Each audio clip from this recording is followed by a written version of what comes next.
Fun with audio, scooter heads. Whoa, you talk about a challenge. If you hear foreign language in the background, chickens and roosters crowing, cars driving by, it's because I'm deep in the countryside of Thailand trying to figure out the audio to bring this episode to you. Last week we heard from Jack Gillin of Okai, and this week we are going to continue with Okai. But first I have some, well, to me it's incredible breaking news. And that is that the Electric Scooter Guide is going to start their own electric scooter podcast. If you remember the story of the Electric Scooter podcast, which you're listening to right now, it is that I contacted the Electric Scooter Guide and asked them to create a podcast because I like to listen to podcasts and I like electric scooters. And Chuck Temple and Paul Somerville and the folks there said, well, why don't you just create your own? And that is the birth of the Electric Scooter Podcast. Well, for some time now, I've wanted to continue podcasting, but I wanted to switch venues to Thai food and Thai language. I don't know how much cross traffic I'm going to have there. If you're listening, maybe you just like the sound of my voice. I don't know. Maybe you like Thai food. Soon we will have a podcast called TFTL, Thai Food, Thai Language. But since the Electric Scooter Guide has decided to finally create their own podcast, this is an opportunity for me to, maybe sadly for some people, bring the Electric Scooter Podcast to a close. We've been going strong for 2 years across many countries in the world. I get fan letters, I guess. They're emails. Nobody writes letters anymore. A lot of comments that people are enjoying the show. So I would say to you, if you enjoy this show, the Electric Scooter Guide, I'm sure is going to put out a fine product that will be interesting to listen to and full of information. So you don't miss the Electric Scooter Podcast so much. You can tune into the Electric Scooter Guide if you like Thai food or you're interested in learning Thai language or how it relates to Thai food. Well, you can tune in to my future podcast, TFTL, Thai Food, Thai Language. But the Electric Scooter Guide is not going to launch their podcast until, well, what they told me was sometime in March. So I still have a bunch of episodes that I'm planning, a number of which are in collaboration with Ginger on Wheels. You're going to love those episodes, I promise you. I haven't created them yet, but they're going to be good because Ginger on Wheels is fantastic. If you're a scooter head, you already know who he is. You watch his channel, but he's got a great voice. He's got a great way of talking. Also, including this episode and future episodes, we're going to have some more interviews with folks at the Consumer Electronics Show in Las Vegas. Last week we talked to Jack Gillin. That was a great interview, and we're going to continue that conversation with Jack Gillin. He's also a very interesting guy who has a great voice. Now you're going to hear not chickens and foreign language in the background, but you'll hear a lot of ambient noise, and I just did the best I could to reduce it. Maybe it will be helpful to make you feel like you're there at CES, but I will just say this. During the interview, you're going to hear a lot of background noise, and I had some serious challenges with the audio, trying to use different filters to make the voices come out clear, but I think they're okay. I really do. I'm kind of an audio guy, and to me, I would listen to this podcast. The background doesn't bother me so much. It just gives you the feeling that you're actually there. That's my opinion. Hope you enjoy this episode of the Electric Scooter Podcast, and don't stop listening because we have many more episodes until we bring it to a close and the Electric Scooter Guide takes over. Let's pick it up with Jack Gillin where we left off last week with Okai scooters. That's O-K-A-I. It's kind of a Chinese pronunciation of okay. You know, that's why you see, if you look at the video I created called Electric Scooters CES 2023, just go to my Dagwood Streets channel. You can watch it if you're interested. They are making the OK sign with their fingers, you know, where you touch your index finger to your thumb. Okay, they are Okai. So Okai scooters. And they're more than just okay. They're reliable scooters. They've been around for a while in China and Europe. They kind of came up in 2022. 2023 is going to be a big year for them. They've got some cool models. I personally like the Panther. And I like scooters that have a name, not just the, you know, the 4721 Pro 2, you know, whatever. I hate names like that, okay? This is the Panther. You can remember it, the Panther. Let's pick it up here with Jack Gillin of Okai Scooters at the fabulous Las Vegas Consumer Electronics Show 2023.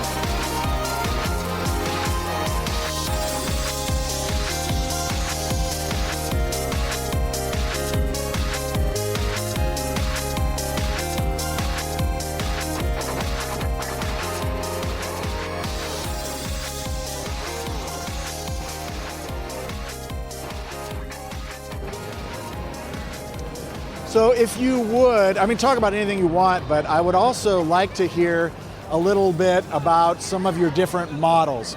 I did an episode a segment where I talked about the one model, and I don't remember what it's called now, but it reminds me of a Volkswagen Rabbit. Right. And that is a cool looking scooter. So it's the one right around the corner there. You can the see, pink right? one, yeah, I so, can see it. We call it the EA10 Pro. It's available in Best Buy. You can pick it up from Best Buy, and in a few months you'll be able to see it in Best Buy, right, because of logistics and so forth. We have 4 colors. We have mint green. I think it should do well on St. Patrick's Day. Love that. Right? Well, I love that. I'm all for that. It looks like a Shamrock Shake. Right. I don't know whether it tastes like one, but anyway, right? It's like Fender guitars. They have a color called Sea Foam Green. There you go. And that's what it reminds me of. And in this case, my son, who you met, likes Shamrock Shakes. I call it Shamrock Shake, right? So, and then we have a pink version, right? A light magenta and black and white. You know, funny enough, everybody loves the colors, but black tends to be still the one that sells the most. Well, black and white. Does it have checkers on it? No. Do I recall? Oh, okay. No, but so the cool thing is people are customizing these, right? Because there's so much surface area. It's got, you know, it's Beetle-like. Yeah. All right, and so it's got this nice little area that if you want to have a moped experience, but you don't want to spend $1,500 or $2,000 for a moped, we have, you know, a $800 one that replicates that same. Because you can put a seat on this one. Am I right? It's seat only. Right? Oh, it's seat only. Yeah. But you could ride it standing up. No, a little kid could, but it's not safe that way, right? Okay. So it's a seated one, but it's got memory foam. Oh, and wow. like at CES, we've had people sitting down on it just for relaxation. It's that cushy. Wow. Yeah, So, and it just looks cool. The aesthetic on it is amazing. And you know, it's got a great vibe. You know, so thank you. And so what we've got is a nice focused set of products. This is a sit-down experience, moped-like. Then we have stand-up scooters, and then we have bikes, right? So our e-bikes we have 2 different models currently. We're showing a couple of other new models here, but our 2 models are one's an adventure bike and one's a step-through. We have various accessories with it, but these are a direct descendant from the same bikes we do for these big sharing providers. So I've had people show me, again, I have customers that love our stuff so much that they show me great things about it that I didn't know, which is, see how the stiffness of this particular brand, I won't mention it, is compared, because I had it side by side. I sat on this one and I had a little bit of movement. He says, feel yours. I said, well, no movement here. And he goes, that's what you want. That's important. Rigidity, right? It You don't gives want you this confidence. to be, you don't want, right, your frame to be, like a Boeing Air Wing, right? Yeah, it's the difference between a sports car that has a stiff, rigid frame, or the old Cadillacs that you go around a corner and everything moves around like a boat. Right. So you have, what is that one called? The Beetle-like one? Well, right now, it's EA10 Pro. EA10 Pro. And I just don't have a marketing name for it yet. That's okay. Yeah, it's kind of... yeah, please give it a name. I like scooters with names. I don't like these number combination names. Remember in the 70s, cars were called, I don't know, Monaco, Mercury, even something stupid like Mercure, Mustang. This one, I think I came up with the name, and if it sticks, great. It's like... Mo-Scoot, or because it's a moped and a scooter. Yeah. So I was doing Something. Combinations of them. As long as it's a name. Ruth, I have to ask my... Listen to the podcast where I talked about Okai and I talked about this model. I infused it with a bunch of Beatle stuff. I put like little commercials for the Beatles. I did an Ed Sullivan excerpt with Topo Gigio, just some weird old retro stuff. Cool. But you also have other scooters, and I know one is, I don't know if you'd call it a beast scooter, but you're kind of top of the line scooter. So the larger one. Yeah, we just came out with this. We'll have it in February. It's showing here, and it's 1,000 watt, dual engine, and you can run front wheel or you can run back drive, or you can obviously turn on both. Right? It goes 37.5 miles an hour. We actually limit that, and. We think out of the gate we may limit it a little bit further, but it's called the ES800 Panther. It's in Panther. I like it. It's got a name. Have a name. Yeah, right? That's awesome. Right? And it's black. It looks like the Batmobile. Oh, cool. And it's our own styling. Uh-huh. We're the manufacturers. We're the vertically integrated. So we design. We do all the PCBs. We do the battery packs. And we do work with main manufacturers in terms of the wheel drive, hub drives. And this one is a unique unit, right? And so we have a number of people that are interested in it. It is that level of enthusiast market. And, it's when people graduate, right? It's funny, I talked to one guy, I said, when's the last time you did a scooter? He said 60 years ago, and I was the power engine, right? Gas engine, yeah. Right? And so, he just, just pedaled, he was a kid, right? And so here we've got now electric. One fun thing I do with people is I say, where's the engine in the scooter? And they're pointing everywhere except for the front wheel, right? And they go, well, how's it in there? I said, there's no chains or anything like that. It's a hub drive. It turns against this, right? And you go, okay, really? And so having, that type of hub drive that gives you all sorts of benefits of mechanical decomplexity, right? And, zero maintenance and a lot of times is amazing for scooters. And just the sheer convenience of folding it up, the sheer convenience of bringing it on a bus with you and zooming around an urban area, or even, it's too bad they don't allow so much here in CES, but they should let people just cruise around. It'd be so much easier, especially getting to your car in the parking lot, and forth. They need to have a scooter lane here. Yeah. Okay. It's supposed to be progressive. By the way, I was going to mention, Jack, I don't know if you know this, recently I interviewed the designer, the engineer who came up with the wheel-based hub motor. His name is Nimrod Sapir. He's from Israel. Wow. Yeah, so if you go back like 4 episodes, you can listen to that. I will check it out. Right. Lovely. Yes. It's an amazing. He did it in his garage. He came up with it. So a lot of times this design is ahead of, where manufacturers think, right?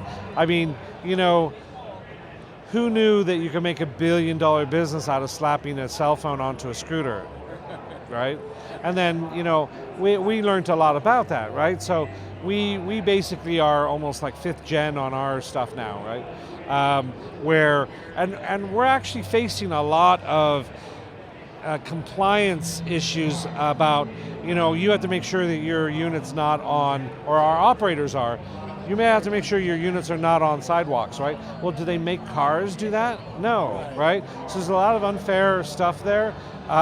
it's a lot of burden, but the industry is addressing that, and there are obviously micro fenced areas where once you have right, yeah, Washington State does that. Well, Washington, and then also Washington D.C. Really? If you're on spin, it will. It's got different zones. It'll go down to 6 miles That's an hour. crazy. Oh, I interviewed someone on a previous episode that was in. It wasn't Seattle, not Tacoma. It's a city more inland. Towards Idaho? Spokane. Spokane. Okay. He's in Spokane, Washington, and all of a sudden, the engine just kind of powered down to like 12 miles an hour. Yeah. It's Big Brother. That's incredible technology. They can do that. And it's a little bit scary. They shouldn't be able to do that. Yeah, if you wrap it in tin foil. Maybe, yeah. Wear a tinfoil hat. You can get around it, right? But these things are getting way sophisticated, and the innovation just continues apace, and that's what CES is all about too. You're always challenged to bringing your coolest things here, things that are just out of the reach, like to buy or to see in the whole mass market level. You say, oh yeah, I really want that, right? Oh, but I'll have to wait a couple months. This is where we gauge people's lusts for certain things, right? And so, this is, and I'm glad you're coming out here covering all this, all of the innovations that are happening. Definitely. And what I tell people about Okai, again, I just did a segment on one episode, and I really had planned to do more in-depth interviews, so I'm so happy that you're here. But what I tell people is just because you heard Okai for the first time in 2022, that doesn't mean they haven't been around, because they've been around in China since 2011. Do you know what city they manufacture? Do you happen to know? Guangzhou. It's in There's Guangzhou? Three, right? Kevin. I can relate to somebody here at the moment, and so we're Say, in three different places. Xingwen, Pangyao. What locations are we in China? Where are the factories? We are in Hangzhou. It's the headquarters of Alibaba. Hangzhou, Nali, Ningbo. No, Hangzhou is a city. Ningbo is also a city. So Hangzhou is Hangzhou is a whole province next to Suzhou? No. Zhejiang is a province. Zhejiang. Yeah, okay. Zhejiang is a province. Oh. Hangzhou is the... So Hangzhou, Zhejiang? Yeah. Oh. Zhejiang, Hangzhou. Zhejiang, Hangzhou, yeah. In Chinese, they say it backwards. They say California, Los Angeles. Okay. Yes. So Zhejiang, Hangzhou. Yeah. How many different manufacturing facilities? We got 3 actually. So we got 1 in Hangzhou, and we also got a really large manufacturing facilities in Zhejiang Jingyun. It's some place that most micro mobilities companies are based. All right, and we also got a design faculties in Guangzhou. Yeah. So design in Guangzhou and the factory is in Hangzhou. And developed in Hangzhou, manufactured in Jingyun. And our battery packs where are they built? Jingyun. We're vertically integrated. We make our own stuff. We have our own PCB stuffers, right? We have all very automated, right? So, sorry, yes. And there we go. So, thank you, No Kevin. problem. Cheers. Yeah. So, any other technical information you want to know? Yeah, I didn't expect you to know that, by the way, or I didn't expect you to pronounce I wanted the to proper find out, Chinese. yeah. That was good. It seems like the province he's talking about, Zhejiang, I know.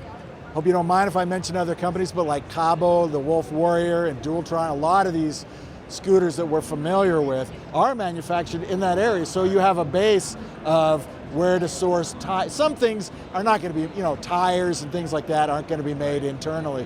And it's great to have that all centrally located. So just like back in the day, Detroit was kind of the center for cars. Yeah, you had other places, Indiana, they made certain cars and that, but really Detroit. And I think Hangzhou happens to be the center of scooters these days in China. So the one difference between us and there's a lot of contract manufacturers making a lot of those types of scooters you're talking about, right? Yeah. So Put together by different factories. Right. So we are, like in America and, motor town, right? You didn't have somebody making a GM car other than GM. Right. Right. Right. We're a GM. Right. I see. Right. The way GM used to be. Well, GM just became the number one in the world again. Is they that took right? the crown from Toyota last week or so, right? Really? Yeah, they hadn't had it for a long time, decades, right? But they got it back, and somebody from Toyota turned up here, and they're obviously, we talked with them, and they said, yeah, well, they may have it for a year. So I mean, Toyota's a world power too, right? Well, I've heard that Buick is just a common average car name in the United States, but in China, Buick is like a big deal. It has high status, may even be above Cadillac, and they make specific models for China. Yeah, Buick is big. If you're executive, you come into money, buy a Buick. I did not know that. I am going to name drop that in the future. Thank you. Do it. I just said, look, I'm going to buy a Buick in China. Yeah. Okay. So we have I'm just going to keep saying the Beetle model, and then we have the high end. Do we have other models in between that you would like people to know about? I mean, just to summarize, right, we do have a ride-on experience with the EA10 Pro. Then we have stand-on scooters, of which we have three main ones. We have a Neon Light, Neon 2, and Neon Pro. Our Neon Pro goes further, faster, and is less expensive and more visible than the industry standard, the industry leader, which I helped launch when I was in Segway, which is the Max. Oh, yeah, the 9-bot Max. The 9-bot Max. So yeah. we have a better model than the 9-bot Max across the board, right? And I don't know if I can mention the electric scooter guide. Of course. Right? We love the electric scooter guide. So they did a great review of our Neon series, and they even said it themselves. This is it's a 9-bot Max fighter killer. And improved. Oh, killer. Okay, 9-bot call Max. It killer, right? Killer. So we go 50 miles distance, right? Wow. And so I'm seeing some colleagues from across the road, So yeah. So anyway, it's been So our scooter lines are very focused, right? We have Neon series, we have our EA10, now we have the new Panther, which is the top end, super duper, right? Okay, so then our bikes, we have a Stride, which is a step through, and we have a Ranger. So we really have 5 products. Oh, I want to check out the Stride. I've been thinking about buying a step through. Right, and so so step through, this one is I mean, we add things like circular LCD screens. Everybody else has LEDs, they're in the 80s, right? We have LCD, which means we can change the, like this, right? Showing on my Apple Watch. You can change the thing, So let me cancel and that. It matches your microphone, by the way. Oh, look at that. My wristband on my Apple Watch matches the microphone and my... Oh, those! And I shoes. love those shoes. So I got a pair of shoes where do I buy those? Those are so cool. These are a pair of Mexican shoes, So it looks like American Indian. So, so basically, yeah, I'm trying to be color coordinated, So you're doing it. Yes, and live on audio, I'm color coordinated. Right? Your outfit is made for radio. And look, we're matching our hair, in terms of gray, right? So we're good. That's true too. Yeah, so, we look good. But yes, so that summary is like very quick. We've added a couple of new products, which is we have a high-end EB20, which sounds like it's the lower end because it's 20, but we have an $8,000 mountain bike with everything on it that is equivalent to a $12,000 bike from Specialized or whoever. It's like, so we have to, as the new people on the block, we have to overperform, right? So we have to have better, we have to have, we have to be better designed, we have to be better built, and we have to come in under the price of other people, just for people just to recognize us. Right, get so the name out there. We have to hit 3 or 4 points before you cut through the noise. But luckily with the buyers in America, we're doing that. And then as a result, we have a good retail footprint, which is very important, right? You have to kick tires on this stuff, right? People want to use it. We're actively talking to retailers about doing demo sessions. they really want it. It just happens to be, winter in North America, so half of America is not so frozen right now. Frozen or very wet, right? And so that's where our fat tire bike, the Ranger, comes in with the 4-inch, right? Yeah. I was cruising around Seattle in the rain, pouring rain after a big snow, and I felt very, very secure on 4 inches, right? So yes, with the tread on the tires and the power that you've got and the smoothness of it, we're not ripping out, and so it's yeah. wonderful. Power delivery is something people don't think about, but is very important. You don't want to hit the accelerator or the throttle and you're just spinning your tires. Right. It needs to be smooth. Indeed. So those acceleration curves. Obviously, we can tune it up, right? So we have the ability to give more power, and that's user selectable, right? On the bike, in about 4 different ways. We have a button on the bike. We have a touch screen. We have the app. 3 different ways. That'll do it, right? That's great having an app. I love that. Yeah. So and then our Ranger actually has a touch screen in the handlebar area, right? So it's a touchscreen. You can change various things. You can also see your ride history in terms of how much joules you've put into your own ride. We measure that. Really? Yes. So you can get how much? I wonder, will that break down With like an assistive. how many calories you burn? I'd love to get. We have our software guy here. I'm going to be talking to him about how can we connect that up to like Apple Health or or some of the other health ones, right? Because to say, look, I want to. Because right now, any of these bike tracking apps does not work on your Apple Watch. So they need to update for electric mobility. But it's still cool, though, that you can do it on the bike, right? Yes. I think that's phenomenal. Yeah, and that's with the cadence sensor, too. So torque's even easier. So wow, that is amazing. I'm going to look at that step-through bike. I might actually buy one of those. So you can pick up a lot of your products, a lot of Okai products at Best Buy. Have you thought about Costco? So I love Costco. Yeah. We talked to Costco. Costco came over to us here. So I can't predict, but they are a great company. I live in Seattle. I have previously dealt with Costco, right? Kirklandia, yeah. Isn't Kirkland a city? A lot of listeners might not know that. It's a city in Washington. It's a suburb of Seattle, named after Peter Kirkland, who's one of the founders, right? And so they don't have their first. I don't believe it's their first Costco, but it is. They have a Costco in Kirkland, right? And so the Kirkland brand, they made a brand, right? So it's a signature Kirkland brand. So yes, we love Costco.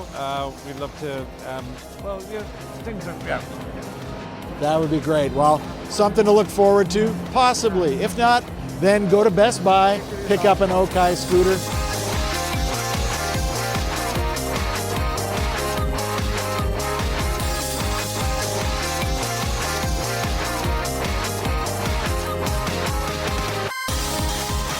And there he goes, scooter heads, Jack Gillin of Okai Scooters. Do yourself a favor. If you're in the market for an electric scooter, check out Okai Scooters. That about wraps up this episode. I'm here in Thailand, chickens in the background, people talking, yelling, having fun. I'm way out in the boondocks of northeast Thailand. I'm going to try to keep bringing you episodes as long as I have electricity and, of course, a stable internet connection. So until next episode, which there will be more episodes from the Electric Scooter Podcast. Keep the shiny side up, dirty side down. And in the month of March, let's look forward to the Electric Scooter Guide taking over and representing the scooterhead community and electric scooters, so you can continue to have a podcast that is dedicated to the sport, the mode of transportation, the lifestyle that you know and love. And that is riding electric scooters of all types. But the Electric Scooter Podcast, up until the month of March, will continue. Until next episode, Scooterheads, Aloha.